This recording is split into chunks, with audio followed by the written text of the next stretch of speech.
আল্লাহ রাব্বুল আলামিন এই 10 দিনের মধ্যে এমন একটা দিন রেখেছেন যে দিনটি হলো ইয়ৌমুল হজ, হজের দিন। ওই দিনটি কিসের দিন? হজের দিন। হজ এসেছে এই জিলহজ মাসের মধ্যেই, হজ নিহিত আছে। এজন্যে আমি বলতে চাই, এই পৃথিবীতে যত মুসলিম আছে, যাদের হজ করার সামর্থ্য আছে, তারা যেন হজ পালন করে। তারা যেন কি করে? হজ পালন করে। ইসলামের 5টি ভিত্তি, ইসলামের 5টি রোকন, ইসলামের 5টি ভিত্তি। এই ভিত্তির মধ্যে একটি ভিত্তি হলো হজ। প্রথম ভিত্তি হলো ঈমান, লা ইলাহা ইল্লাল্লাহ, এই বলে ঈমান আনয়ন করবে।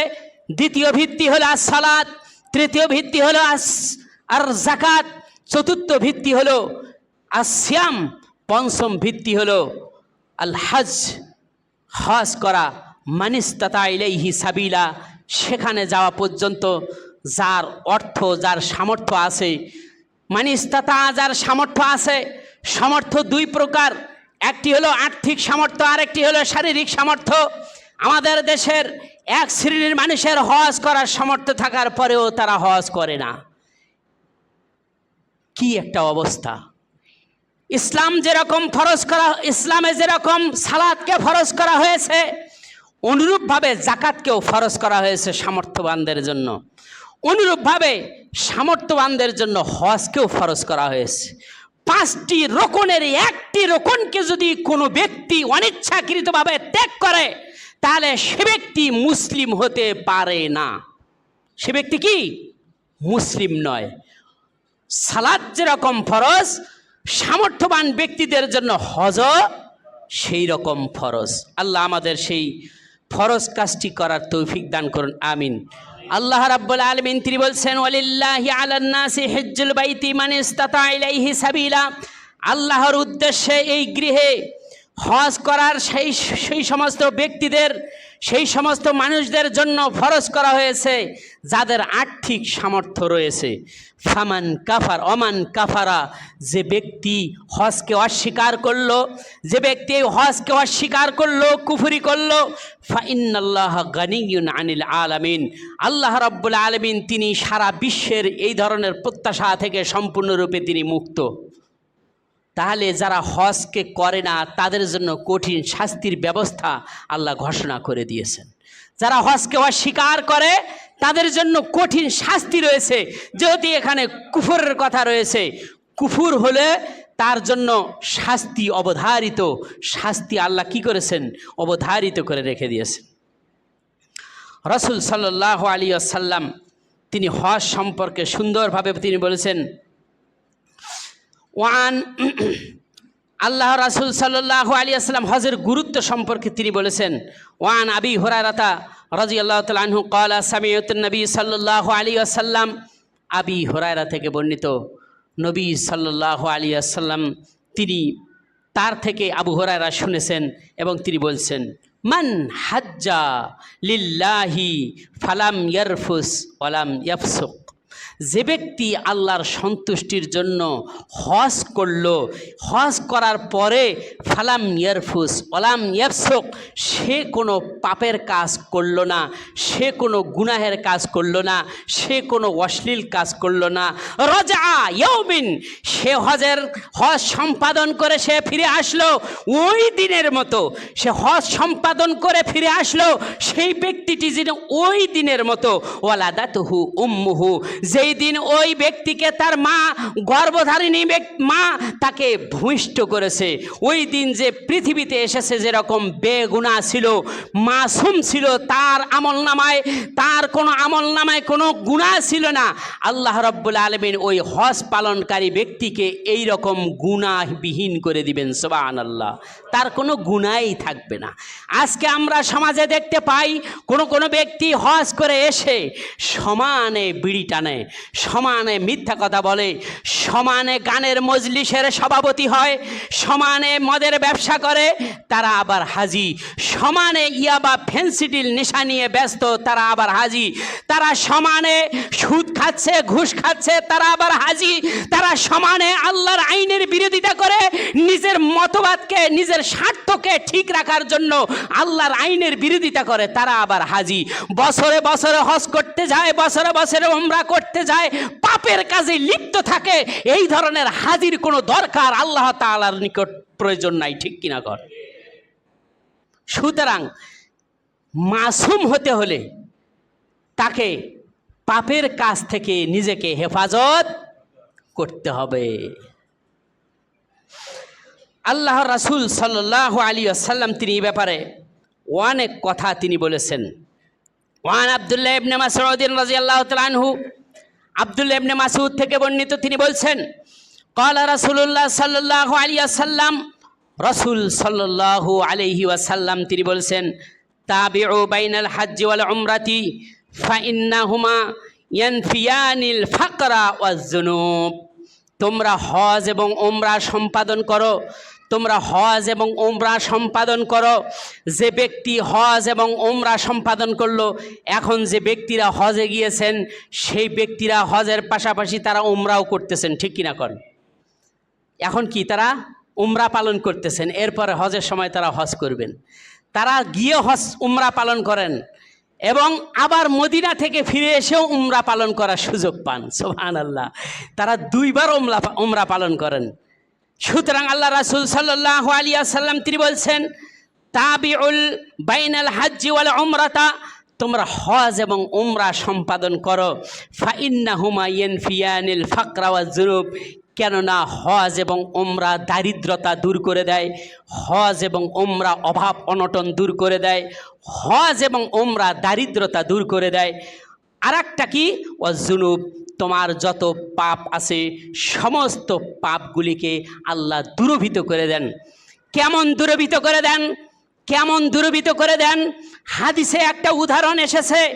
রাসূল সাল্লাল্লাহু আলাইহি ওয়াসাল্লাম তিনি বলছেন, কামায়ান ফিল কিরুল খাবসুল হাদিদু, কামার যেরকম আগুনে লোহা তাপ দিয়ে, হাফর দিয়ে, তারপরে হামার দিয়ে, বাড়ি দিয়ে যেরকম লোহার মরিচিকাগুলি দূরভীত করে দেন, অনুরূপভাবে যে ব্যক্তি হজ পালন করে আল্লাহর উদ্দেশ্যে, সে এই রকমেই তার গুণাগুলি ঝরে পড়ে যায়। সুবহানাল্লাহ। ওয়াজ যাহাবু ওয়াল ফিদ্দাতু, আর যেরকম স্বর্ণ এবং রৌপ্য, স্বর্ণকার রৌপ্যকার যেরকম স্বর্ণ রূপাকে আগুনে তাপ দিয়ে গলিয়ে এর ময়লাগুলি দূরীভূত করে, আল্লাহ রাব্বুল আলামিন হজ এবং উমরা পালনকারীকে এই রকম পাপ থেকে মুক্ত করেন।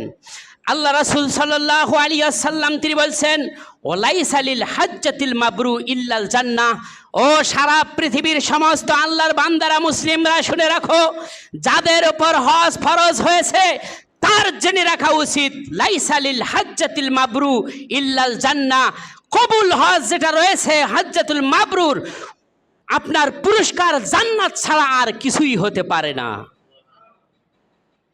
তাহলে যারা হজ করবে তার স্থান কোথায় হবে? জান্নাত। হাজিরা হলে আল্লাহর মেহমান, হাজিরা হলেন কার মেহমান? আল্লাহ রাব্বুল আলামিনের মেহমান। রাসূল সাল্লাল্লাহু আলাইহি ওয়াসাল্লাম এইভাবে আরও অনেক কথা তিনি বলেছেন। আমাদের দেশে এক শ্রেণীর মানুষ বলে, আমার সন্তান, আমার ছেলে, আমার মেয়ে এখনো বিয়ে শাদী আমি দেই নাই, কিভাবে আমি এখন হজ করতে যাব?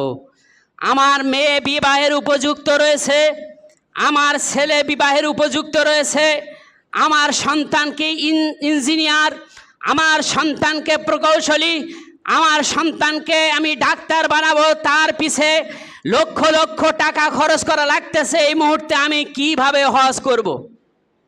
আমার মেয়েকে এখনো বিবাহে দিতে পারি নাই, আমি কেমনে হজ করব? এই ধারণা সমাজের কিছু সংখ্যক বিদ্যমান স্বাবলম্বী হজ করার সামর্থ্য আছে, তাদের এই ধারণা সম্পূর্ণ ভুল। নিঃশ্বাসের বিশ্বাস নাই, আপনার অর্থ সব পড়ে থাকবে যদি আপনি চিরবিদায় নিয়ে চলে যান, অথচ আপনার জীবিত থাকা অবস্থায় আপনার উপর হজ ফরজ ছিল, আপনি হজ করেন নাই, আপনি টালবাহানা করেছেন আর উসিলা দেখিয়েছেন, বিবাহের সন্তানের বিবাহ দিতে পারি নাই, তাদের পিছনে টাকা খরচ হচ্ছে, এই সেই নানান ধরনের অজুহাত দিয়ে আপনি টালবাহানা করছেন। আমি তাদের জন্য বলছি, এই ধরনের টালবাহানা আল্লাহ তাআলার নিকট গৃহীত হবে না। যেহেতু মুসা ইবনে সালামাত আল হাযালিয়্যু আন্না ইবনে আব্বাসিন ক্বালা আমারাত ইমরাতান সিনানান ইবনে সালমাত আল জুহানিয়া, ইবনে আব্বাস বলছেন যে জাহানি গোত্রের সিনানা ইবনে সালমা সে ইবনে আব্বাসের কাছে এসে জিজ্ঞাসা করলো, এমনকি আন্না ইয়াসআলা রাসূলুল্লাহ সাল্লাল্লাহু আলাইহি ওয়াসাল্লাম, ইবনে আব্বাস হাদিসের বর্ণনা করছেন সেই ব্যক্তি এসে আল্লাহর রাসূলকে জিজ্ঞাসা করলো, ইয়া রাসূলুল্লাহি আন্না উম্মাহা মাতাত ওয়ালাম তুহাজ্জ, আমার মা মৃত্যুবরণ করেছে, আমার মা মৃত্যুবরণ করেছে, দুনিয়াতে নাই, অথচ তার উপর হজ ফরজ ছিল, সে হজ করে নাই। এই ব্যক্তিটি কি দুনিয়াতে আছে? দুনিয়াতে কি বেঁচে আছে না মারা গেছে? তার সন্তান এসে রাসূলকে বলতেছেন, আমার মায়ের উপর হজ ফরজ ছিল কিন্তু সে হজ করে নাই। ফায়ু জিয়াউ আন উম্মিহা আন তাহাজ্জা আনহা, হে আল্লাহ রাসূল, আমি কি আমার মায়ের পরিবর্তে হজ করতে পারি?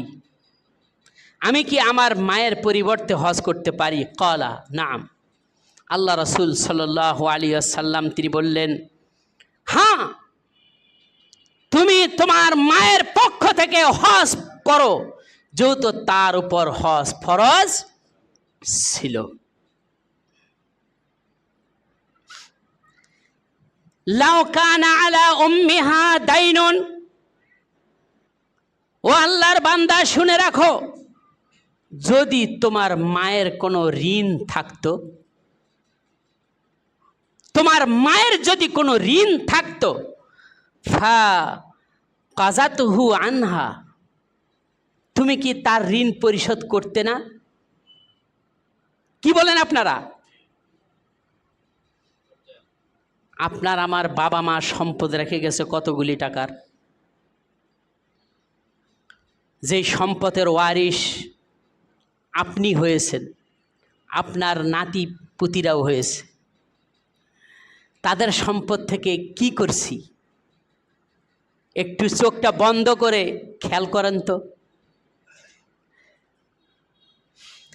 আল্লাহ রাসূল সাল্লাল্লাহু আলাইহি ওয়াসাল্লাম তিনি বললেন, আলাম ইয়াকুন ইউজজিউ আনহা ফাল তাহাজ্জা আন উম্মিহা, শোনো আল্লাহর বান্দা, তোমার মায়ের যদি ঋণ থাকে, সেই ঋণ যদি তুমি পরিশোধ করো, তাহলে তোমার মা আল্লাহর কাছে ঋণী হয়ে আছে, হজ না করে মারা গেছে, তার ঋণ পরিশোধ করবে না।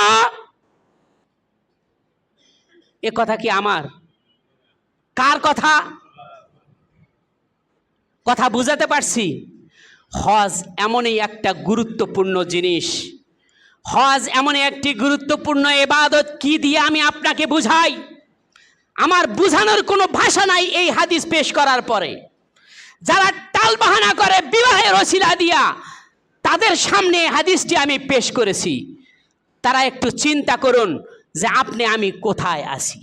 আল্লাহ আমাদের সকলকে হেফাজত করুন, সকলে বলি আমিন। সময়ের স্বল্পতা, গুরুত্বপূর্ণ অনেক কথা আছে। কোনো ব্যক্তি যদি, যার হজ করার সামর্থ্য নাই, সে ব্যক্তি কি করবে?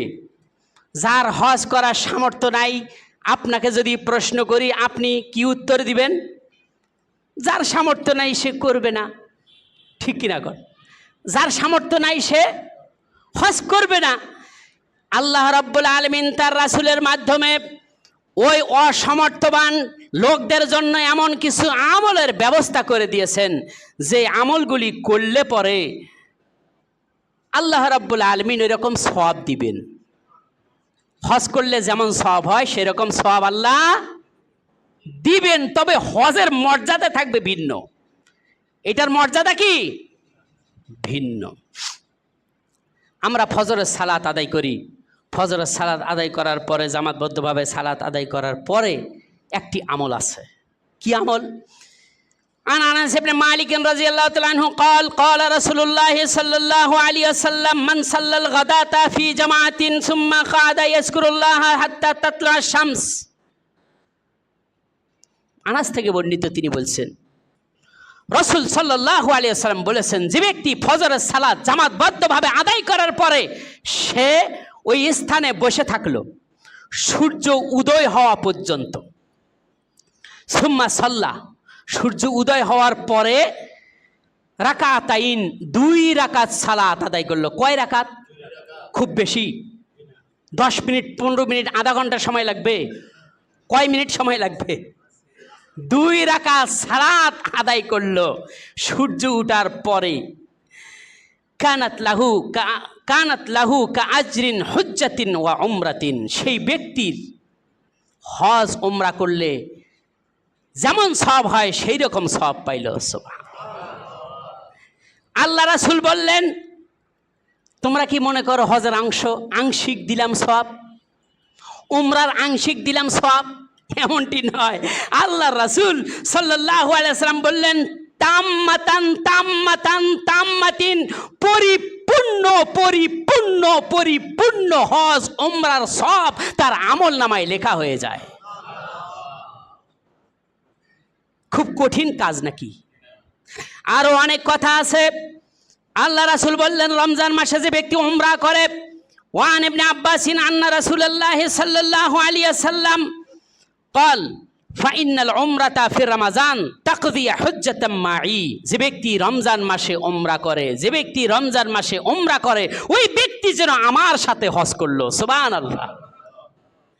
আর একটা হাদিস বলবো, রাসূল সাল্লাল্লাহু আলাইহি ওয়াসাল্লাম তিনি বলছেন, ওয়ান আবি উমামা রাদিয়াল্লাহু তাআলা আনহু قال আন্না রাসূলুল্লাহ সাল্লাল্লাহু আলাইহি ওয়াসাল্লাম قال মান খারাজা মিন বাইতিহি মুতাতাহহিরান ইলা সালাতিল মাকতুবাতি। যে ব্যক্তি প্রতিদিন বাড়ি থেকে ওযু করে ফরজ সালাতের জন্য মসজিদে আসে, যে ব্যক্তি প্রতিদিন বাড়ি থেকে পরিপূর্ণভাবে ওযু করে ফরজ সালাতের জন্য মসজিদে আসে, আল্লাহ রাসূল সাল্লাল্লাহু আলাইহি ওয়াসাল্লাম বললেন, ফাআজরুহু কাআজরিল হাজ্জাতিল মাহরুম। সে ব্যক্তি মুহরম ব্যক্তি আর হাজিদের মতোই সে সওয়াব পাবে। হাজিরা ইহরাম বেঁধে আপনার আরাফার ময়দানে যে হজ করবে, যে সওয়াব পাবে, এই ব্যক্তি ওই রকম সওয়াব পাবে। কি করলে? বাড়ি থেকে ওযু করে, মসজিদে এসে যে ওযুখানায় ওযু করবেন এই কথা না, বাড়ি থেকে ওযু করে পরিপূর্ণ ওযু করে মসজিদে এসলো জামাতবদ্ধভাবে সালাত আদায় করবার জন্য, হজের মতো সওয়াবই আল্লাহ তাকে দান করবেন। আল্লাহু আকবার। সুতরাং আল্লাহ রাব্বুল আলামিন আমাদের সকলকেই এই হাদিসগুলির উপর আমল করার